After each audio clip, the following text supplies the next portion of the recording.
Hello అండి. Welcome to our channel. నేను మీ సిరి. ఈరోజు మనం చెప్పుకోబోయే కథ ప్రియ సఖి సిరీస్లో ఒక పార్ట్. ఈ సిరీస్ మొత్తం మీకు కావాలి అంటే మన ప్రొఫైల్ ఓపెన్ చేసి హోమ్ పేజ్లోకి వెళ్తే అక్కడ ప్లేలిస్ట్ అని కనిపిస్తుంది. ఆ ప్లేలిస్ట్లో సిరీస్ మొత్తం ఉంటుంది. ఒకసారి చెక్ చేయండి. ఇక కథలోకి వెళ్ళిపోదాం. ప్రియ సఖి పార్ట్ 246. నిట్టూర్చి తల విదిరించి అలాగే టవల్తో పట్టుకుని బాల్కనీలకు తీసుకొచ్చి అటు ఇటు తిప్పసాగాడు. గగన్ ఎత్తుకుంటే చెప్పలేని ఆనందం కలిగింది బుజ్జిగాడికి. బోసి నవ్వులు నవ్వుతూ తండ్రి మొహం మీద ముద్దులు పెడుతూ చెంపలు కొరికేస్తున్నాడు ఆ బోసి నోటుతోనే.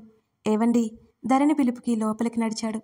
బాత్రూబ్ చుట్టుకుని బట్టల బ్యాగ్ తీస్తూ ఏవో వెతుక్కుంటోంది. ఏవండి, హెయిర్ డ్రయర్ కనిపించడం లేదు అని కనీసం తల అయినా ఎత్తకుండా అటు ఇటు తెగ తిరగేస్తోంది. పాలరాతి బొమ్మలా ఉన్న ఆమె కాళ్ళు, ఆమె చిన్న చిన్న పాదాలు అతనిని ఆమె వైపు లాగుతుంటే బాబుని బెడ్ మీద పడుకోబెట్టి ఆమె చేతిని పట్టుకుని పక్కకి లాగి తీసి ఇచ్చాడు గగన్. మనం బయటకెక్కడికైనా వెళ్తున్నామా అని అడుగుతూ జుట్టు ఆరబెట్టుకుంటోంది ధరణి. బాబు పక్కనే కూర్చుని చేతులు వెనక్కి వాల్చి బ్యాలెన్స్ చేసుకుని అతను వాలిపోయినట్టే ఆమెనే చూస్తున్నాడు. కడిగిన ముత్యంలా ఉన్న ఆమె మొహం, గాలికి రేగుతున్న జుట్టు ఆమె భుజాలను చేరి ఇబ్బంది పెడుతుంటే జాగ్రత్తగా తడి ఆరబెట్టుకుంటూ జుట్టు అంతా పైకి ముడిపెట్టేసి రిలాక్స్ అయింది. చెప్పరేంటి అని అతని పక్కనే ఉన్న బ్యాగ్లోకి తలదూర్చి డ్రెస్ కోసం శోధిస్తుంటే ఆమె చేతిని పట్టుకుని మీదకి లాక్కున్నాడు. పడిపోతుందేమో అనిపించి గబుక్కున అతని భుజాలు పట్టుకుంది. ఆమెతో సహా మంచానికి అడ్డుగా వెనక్కి వాలాడు. బాబు సీలింగ్ వైపు చూసి కేరింతలు కొడుతూ కాళ్ళు చేతులు ఆడిస్తూ ఆడుకుంటున్నాడు. ఆమె కళ్ళు చేపకళ్ళలా మార్చి క్షణానికోసారి మోస్తూ తెరుస్తూ అతని వంక అయోమయంగా చూసింది. ఆమె మెడ పట్టుకుని ముఖాన్ని దగ్గరికి లాక్కుని ఆమె పెదవులు అందుకున్నాడు. ఊహించని ఆ చర్యకి ధరణి నేత్రాలు కాస్త వెడల్పయ్యాయి. ఆమె మెడ వెనక నిమురుతూ ముద్దాడుతుంటే ఆమె కనులు మూసుకుపోయాయి. ఆమెను నెమ్మదిగా పక్కకు చేర్చుకుని ఆమె వెన్ను మీద చేయి వేసి తన వైపుకి లాక్కున్నాడు. అతని పెదవులను వీడిన మరుక్షణం అతని వైపు ఆశ్చర్యంగా చూస్తూ ఆమె ఏదో మాట్లాడబోతే మరోసారి ఆమె పెదవుల మీద ముద్దు పెట్టుకున్నాడు. ఆపై అతని పెదవులు ఆమె గడ్డం చేరి ఆమె కంఠాన్ని అభిషేకిస్తుంటే అతని టీషర్ట్ని మరింత గట్టిగా పట్టుకుంది. అతని గరుకు గడ్డం ఆమె మెడ మీద గాయం కనిపించని దాడి చేస్తుంటే ఊపిరాడలేదు ధరణికి. ఆమె ఉక్కిరి బిక్కిరైపోతూ ఏమండి అని పిలిచిందే కానీ అతన్ని అడ్డుకోవాలనే ఆలోచన చేయలేకపోయింది ధరణి. ఆమె శరీరానికి ఉన్న బాత్రూబ్ తాడు లాగేశాడు. ధరణికి పిచ్చి కంగారేసింది. అతనిలో ముడుచుకుపోతూ గట్టిగా కౌగిలించుకుంది అతన్ని. బాబు కాళ్ళు అతని పొట్టకు తగులుతుంటే ఇహలోకంలోకి వచ్చి పడ్డాడు అతను. ఆమె జుట్టు సువాసనలు మెత్తగా పీలుస్తూ ఆమె తల మీద ముద్దు పెట్టుకున్నాడు. గాఢంగా కౌగిలించుకున్నాడు. మహి ఏడుస్తాడు అంటూ చెప్తూ తల తిప్పి చూసింది. ఆమెను వదిలి బాబు వైపు తిరిగిపోయాడు. ధరణి నవ్వుకుంటూ డ్రెస్ తీసుకుని చేంజ్ చేసుకోవడానికి వెళ్ళిపోయింది. ఇంకా అతని తాకిడికి తనని చుట్టుకున్నట్టే ఉంది ధరణికి.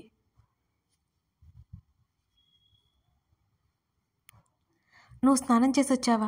వీక్షని చూస్తూ గట్టిగా నవ్వేశాడు చేతన్. ఏంటి వెటకారమా? బుజ్జిగాడికి స్నానం చేస్తుంటే నా మీద కూడా పడ్డాయి నీళ్లు అని సాగదీసి అతన్ని తోసుకుని వెళ్ళిపోతుంటే ఆమె చేతిని పట్టుకున్నాడు. ఏంటన్నట్టు అతని వైపు చూరి కోపంగా చూస్తుంటే మన ఫస్ట్ నైట్ ఇక్కడే జరిగింది, మర్చిపోయావా? ఒకసారి గుర్తు చేద్దామని అంటున్న అతని నోటి మీద చెయ్యి అడ్డుపెట్టింది వీక్ష. ఇడియట్, అరవకో, తమరి అన్నయ్య వదిన ఉన్నారు, మర్చిపోయావా అంటూ అతన్ని నెట్టేసింది. వాళ్ళు కపుల్సే, అర్థం చేసుకుంటారులే వీక్షు అంటూ వెనక నుంచి కౌగిలించుకున్నాడు చేతన్. నోరు మూసుకో, చాలా చండాలంగా ఉంటుంది, ఫ్రెష్ అవుతే టిఫిన్ చేద్దాం అంది వీక్ష. అవుదాంలే నిదానంగా ఆమె మెడవంపులో మొహం వేసి రుద్దగానే బలవంతంగా అతన్ని వదిలించుకుని గుద్దుతా పిచ్చి పిచ్చి వేషాలు వేస్తే అని సీరియస్గా చూసింది. చేతను ఊరుకుంటాడా ఆమె పెదవుల్లో మకరందం పీల్చేసి ఆమెకింకా కోపం తెప్పించి వదిలాడు. ఒక్కటి పీకి కొనుక్కుంటూ వెళ్ళిపోయింది ఫ్రెష్ అవడానికి. బాబుని నిద్రపుచ్చి హాల్లో పడుకోబెట్టి అందరూ ఆర్డర్ పెట్టుకున్న టిఫిన్ తినేశారు. వీక్ష చేతన్ బాబు దగ్గర కూర్చుంటే ఇల్లంతా గగన్తో పాటు చూస్తోంది ఈ ధరణి. బయట ఫుడ్ తినలేం, మధ్యాహ్నం నేను వంట చేస్తాను అంటున్న ధరణి మూతి మీద ఒక్కటేశాడు గగన్. అబ్బా అంటూ మూతి రుద్దుకుంది ధరణి. ఏంటి మీరు అని పెదవి విరిచి కళ్ళు కిందకి దించి కింది పెదవి చూసుకుంటుంటే,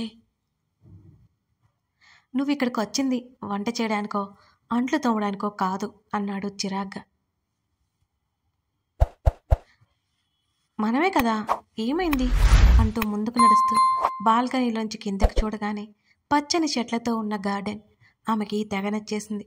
విపరీతంగా పువ్వులు మొక్కలు బాగా పెరిగిపోయాయి, బాగా విచ్చుకున్నాయి. ఆమె నడుస్తుంటే ఆమెతో పాటు ఆమె నడుముకి తగ్గట్టుగా ఊగుతున్న ఆమె పొడవాటి జడ ఇవాళ ఏంటో అతనిలో కొత్త కోరికలను రేకెత్తిస్తున్నాయి. తల విదిలించి ఆమె పక్కనే నిలబడ్డాడు.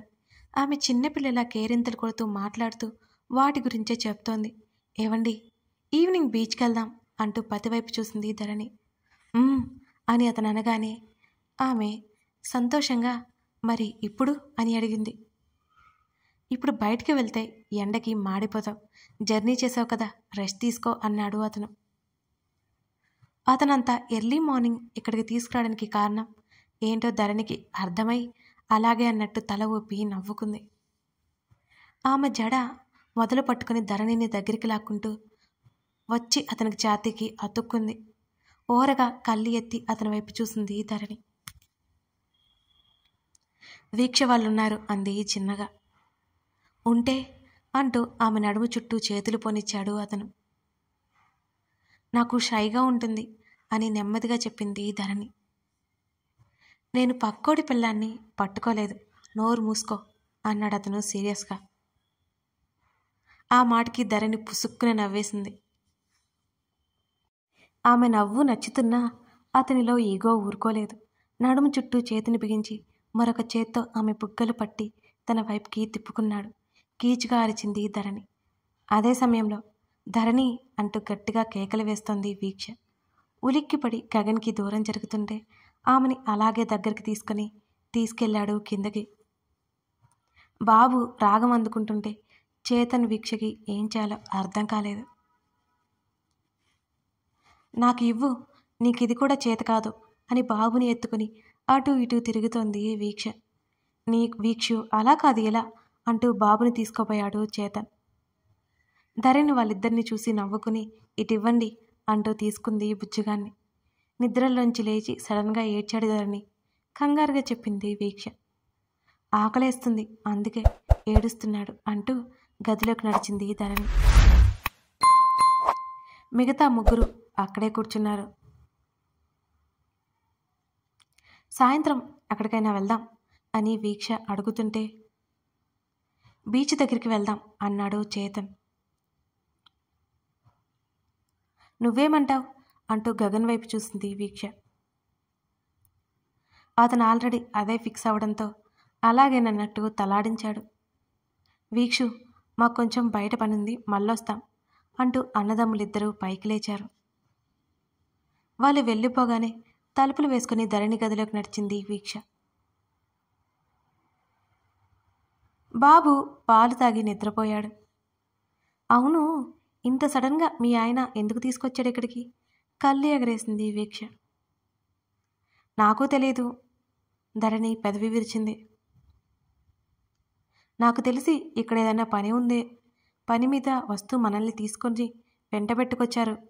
ఆఫీస్ వ్యవహారాలైతే నాకు తెలుస్తుంది, అది కాక ఇంకేదో ఉండి ఉంటుంది అంటున్న వీక్ష మాటలకి చిన్నగా నవ్వి, సరదాగా టైం స్పెండ్ చేద్దామని తీసుకొచ్చి ఉంటారు, దానికి అంత ఆరాలు తీయడం అవసరమా?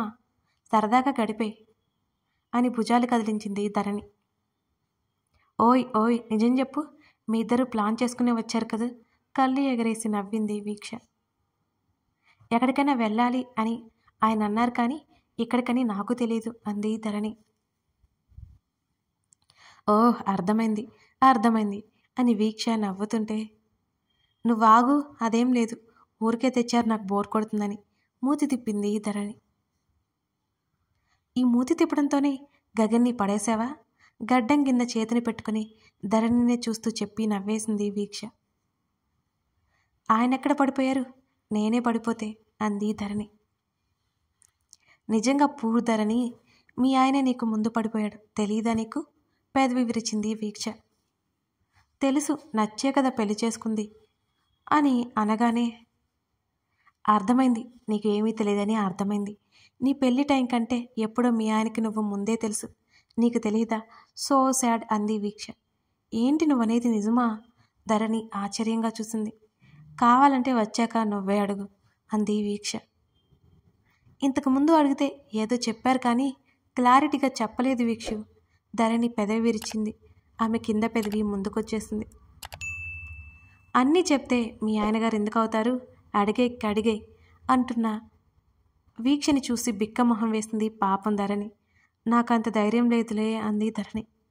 ధైర్యం తెచ్చుకోవాలమ్మా, తెచ్చుకోవాలి, సలహా పడేసింది వీక్ష. మాట్లాడే అర్హత నాకు లేదు.